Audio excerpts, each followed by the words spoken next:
สิงคโปร์เปิดรับแรงงานจากลาวอย่างเป็นทางการรัฐบาลสิงคโปร์ประกาศขยายประเทศต้นทางสำหรับแรงงานต่างประเทศภายใต้ใบอนุญาตเฮ็ดเวียกโดยลาวเป็นหนึ่งในประเทศที่มีรายชื่อเข้าร่วมเป็นประเทศต้นทางใหม่โดยรัฐบาลสิงคโปร์มีเป้าหมายเพื่อรับมือกับปัญหาการขาดแคลนแรงงานในภาคอุตสาหกรรมที่สำคัญของประเทศเข้าไปติดตามรายละเอียดของข่าวนี้น้ำกัน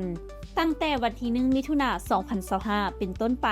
รัฐบาลสิงคโปร์จะอนุญาตให้นายจ้างในประเทศสามารถจ้างแรงงานจากลาวภูฏานและกัมพูชาภายใต้ใบอนุญาตเฮ็ดเวียก Work Permit ได้อย่างถูกต้องตามกฎหมายซึ่งถือว่าเป็นการขยายรายชื่อประเทศต้นทางนอกแบบแผนหรือ Non-Traditional Show ของแรงงานต่างประเทศซึ่งประเทศลาวได้เข้าร่วมกับกลุ่มประเทศนอกแบบแผนที่มีอยู่ก่อนหน้านี้ก็คือบังกลาเทศอินเดียเมียนมาฟิลิปปินส์ศรีลังกาและประเทศไทยการขยายรายชื่อครั้งนี้ควบคุมอุตสาหกรรมหลักของสิงคโปร์ได้แก่การก่อสร้างซ่อมแปลงเรืออุตสาหกรรมขบวนการผลิตรวมทั้งบางตำแหน่งในภาคการผลิตและการบริการที่ระบุไว้ในบัญชีรายชื่อตำแหน่งแรงงานจากประเทศนอกแผนรัฐมนตรีว่าการกระทรวงแรงงานของสิงคโปร์กล่าวว่าการเปิดรับแรงงานจากประเทศใหม่ๆเป็นการช่วยภาคธุรกิจให้สามารถสร้างแรงงานที่มีทักษะหลายขึ้นและเพิ่มความยืดหยุ่นในการรับมือกับความท้าทายด้านแรงงานในระยะยาว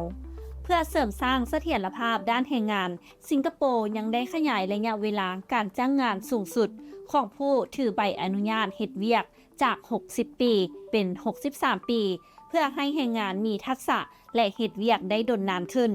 เว้าได้ว่าการที่สิงคโปร์เพิ่มลาวเข้าเป็นหนึ่งในประเทศต้นทางของแรงงานต่างประเทศถือเป็นการเปิดโอกาสใหม่ให้กับคนลาวทั้งในแง่ของการจ้างงานและการสร้างรายได้รวมทั้งการเรียนรู้ทักษะใหม่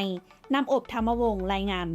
และท้ายนี้ต้องขอบใจสำหรับการติดตามข่าวสารจากทาง Target Magazine และอย่าลืมไปกดไลค์กดแชร์กดติดตามกด Subscribe ทุกช่องทางออนไลน์ของพวกเขาเพื่อจะบ่พลาดข่าวสารดีๆจากทาง Target Magazine